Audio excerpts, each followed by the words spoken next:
What's going on, guys? Welcome back to the channel. My name is Nick, and in today's video we're going to be going over the second half of part 3 of the Master Key System by Charles F. Hannell. As you can see here, we'll have that linked in the description below. And as always, we're going to answer 3 questions out of this part to get a better understanding. So let's go over exactly what we're going to learn in this video. Go ahead and move myself over here. Alright, so what are we going to learn? We're going to learn 1. How may fear be eliminated? Very important. Number 2. What determines the experiences with which we meet in life? Also very important. And number 3. How may energy be controlled and directed? So this should be a very, very good read. So without further ado, I'm going to get right into it, and we're going to answer these questions at the end of the video. Alright, so non-resistant thought expands the solar plexus. Resistant thought contracts it. Pleasant thought expands it. Unpleasant thought contracts it. Thoughts of courage, power, confidence, and hope all produce a corresponding state. But the one arch enemy of the solar plexus, which must be absolutely destroyed before there is any possibility of letting any light shine, is fear. This enemy must be completely destroyed. He must be eliminated. He must be expelled forever. He is the cloud which hides the sun, which causes a perpetual gloom. It is the personal devil which makes men fear the past, the present, and the future. Fear themselves, their friends, and their enemies. Fear everything and everybody. When fear is effectually and completely destroyed, your light will shine. The clouds will disperse, and you will have found the source of power, energy, and life. When you find that you are really one with the infinite power, and when you can consciously realize this power by a practical demonstration of your ability to overcome any adverse condition by the power of your thought, you will have nothing to fear. Fear will have been destroyed, and you will have come into possession of your birthright. It is our attitude of mind toward life which determines the experiences with which we are to meet. If we expect nothing, we shall have nothing. If we demand much, we shall receive the greater portion. The world is harsh only as we fail to assert ourselves. The criticism of the world is bitter only to those who cannot compel room for their ideas. It is fear of this criticism that causes many ideas to fail to see the light of day.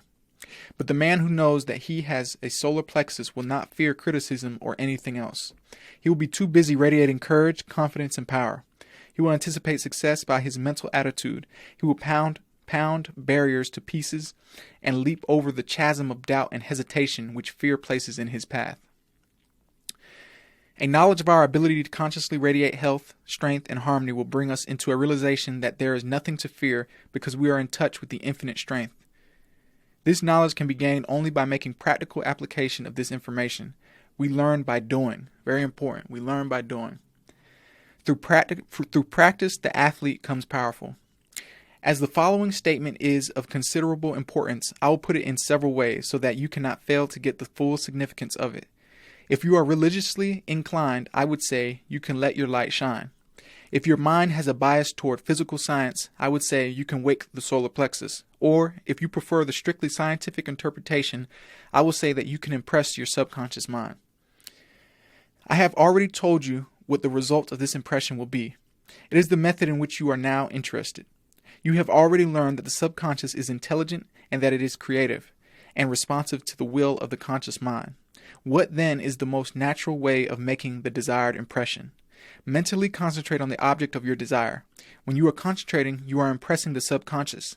This is not the only way, but it is a simple and effective way, and the most direct way, and consequently the way in which the best results are secured. It is the method which is producing such extraordinary results that many think that miracles are being accomplished. It is the method by which every great inventor, every great financier, every great statesman has been enabled to convert the subtle and invisible force of desire, faith, and confidence into actual, tangible, concrete facts in the objective world. The subconscious mind is a part of the universal mind. The universal is the creative principle of the universe. A part must be the same in kind and quality as the whole. This means that this creative power is absolutely unlimited. I'm going to read that one more time for you guys. The universal is the creative principle of the universe. A part must be the same in kind and quality as the whole. This means that this creative power is absolutely unlimited. It is not bound by precedent of any kind, and consequently has no prior existing pattern by which to apply its constructive principle. We have found that the subconscious mind is responsive to our conscious will, which means that the unlimited creative power of the universal mind is within control of the conscious mind of the individual. One more time. The unlimited creative power of the universal mind is within control of the conscious mind of the individual. When making a practical application of this principle in accordance with the exercises given in the subsequent lessons, it is well to remember that it is not necessary to outline the method by which the subconscious will produce the results you desire. The finite cannot inform the infinite. You are simply to say what you desire, not how you are to obtain it. You are the channel by which the undifferentiated is being differentiated, and this differentiation is being accomplished by appropriation. It only requires recognition to set causes in motion, which will bring about results in accordance with your desire. And this is accomplished because the universal can act only through the individual, and the individual can act only through the universal. They are one.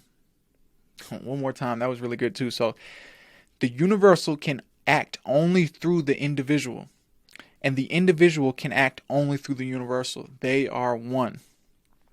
For your exercise this week, I will ask you to go one step further. I want you to not only be perfectly still and inhibit all thought as far as possible, but relax, let go, let the muscles take their normal condition. This will remove all pressure from the nerves and eliminate that tension which so frequently produces physical exhaustion. Physical relaxation is a voluntary exercise of the will, and the exercise will be found to be of great value, as it enables the blood to circulate freely to and from the brain and body. Tensions lead to mental unrest and abnormal mental activity of the mind.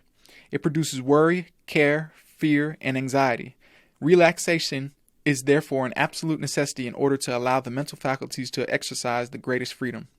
Make this exercise as thorough and complete as possible. Mentally determine that you will relax every muscle and nerve until you feel quiet and restful and at peace with yourself and the world. The solar plexus will then be ready to function, and you will be surprised at the result. All right, guys, so that was the second half of part 3 of the Master Key System by Charles F. Handel. So let's go ahead and go over the answers. All right, so number 1, how may fear be eliminated? By an understanding and recognition of the source of all power. And the source of all power is the universal, and the universal can only act through you, and you can only act through the universal. And another name for the universal would be God, source, whatever you want to label it as.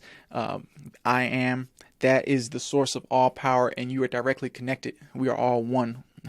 It's pretty amazing when you think about it, when you really, really think about it and ponder on that. So, number 2, what determines the experiences with which we meet in life? Our predominant mental attitude. So, whatever we are predominantly focused on, whatever we're constantly thinking about, is what determines the experiences we meet in life. So, if you're constantly pissed off, mad, angry, it's no wonder you are constantly coming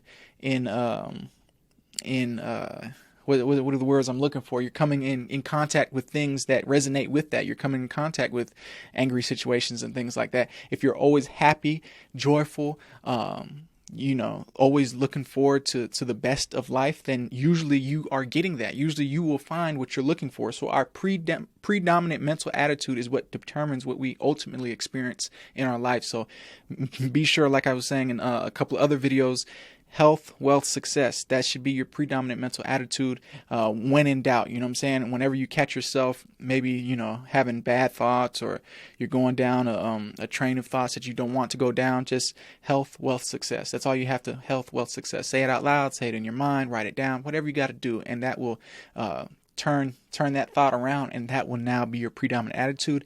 And, you'll experience that on the objective world. So, number 3, how may energy be controlled and directed? By conscious thought. So this is the only way that our energy can be controlled and directed. It's through conscious thought, through conscious direction. You have to consciously will yourself to think right things, right? Think right thoughts instead of wrong thoughts, bad thoughts, things like that. You want to use you're consciously watching this video right now, and you're subconsciously getting all the information into your mind. So when you consciously say, like, let's go back to that example of health, wealth, success. When you're consciously saying health, wealth, success, you're consciously directing your energy towards what? Health, wealth, and success. And as you're consciously directing your energy to health, wealth, and success, it is being impressed into your subconscious mind. And as we know, as we just learned in this part, that the subconscious mind is directly related to the universal mind, and the universal mind is the root of all things. It's where things are created. You know, it's the I am, it's God. So if you're constantly focusing your conscious energy on health, wealth, success, or whatever you're trying to manifest for your life, then subsequently it will be impressed into your subconscious mind. And once it's in the subconscious mind, it must happen. It goes directly to the universal mind, and boom, you will see that, you will meet experiences in your real life that line up with health, wealth, and success. So be very aware of what you're consciously thinking, what is your predominant mental attitude. This is very important. This is a very, very important lesson. So go ahead and rewatch this if you have to, and ask me any questions you have in the comment section below. As always, I'm here to help you guys. So let's go ahead and move on. And that is the end of the video, guys. I want to thank you guys for watching once again. I really do appreciate it. Go ahead and smash that like button to help get this video out to more people, so more people can see it, so we can have more discussions in the comment section below and grow our family here, our tribe here of expanding our consciousness and awareness and manifesting things in our life that we want to see and we want to experience. Go ahead and tap that subscribe button and help us with our current goal of 1,000 subscribers. Hopefully by the time you're actually watching this, we are well past 1,000 subscribers. So we are on to another goal, which may be 10,000, 50,000, 100,000, whatever the case is. Come in, join us. We're going to grow together. We're going to continue to learn and expand our consciousness and learn a whole bunch of cool stuff, man, for sure. And let me know any topics you want me to go over more in depth in the comment section below. And if you have any questions about this video or any video I make on the channel, you can always email me at info@tycoontalk.xyz or leave a comment in the comment section below. I try to read all the comments and reply to all the emails in a timely manner for you guys, so I can get back and help you. We can go back and forth, have a positive discourse, and get to the bottom of what you're trying to figure out. And all of my links to all my socials, online store, everything in between is in the description box below. And if you like this video, go ahead and check out the other videos on my channel where I talk about how to make money with cryptocurrency, real cryptocurrency. I've been in this game for 6 years, 6+ years, going on 6 years, investing in all types of financial markets, trading, options, cryptocurrency. So I have a lot of experience and I know what to avoid and what to get into. So go ahead and check those videos out, see if it interests you. I also have much experience fixing credit, so I talk about how to fix your own credit for my American viewers, and I talk a lot about the financial system. A lot of information that you cannot Google or find anywhere else is on my channel, so go ahead and check that out. You can go over to the playlist part of my channel and I'll have everything perfectly organized there for you. And that's it, guys. So as always, may infinite abundance flow to you now and forever, my friends. I want to thank you once again for watching this video, and I'll see you again tomorrow. Peace.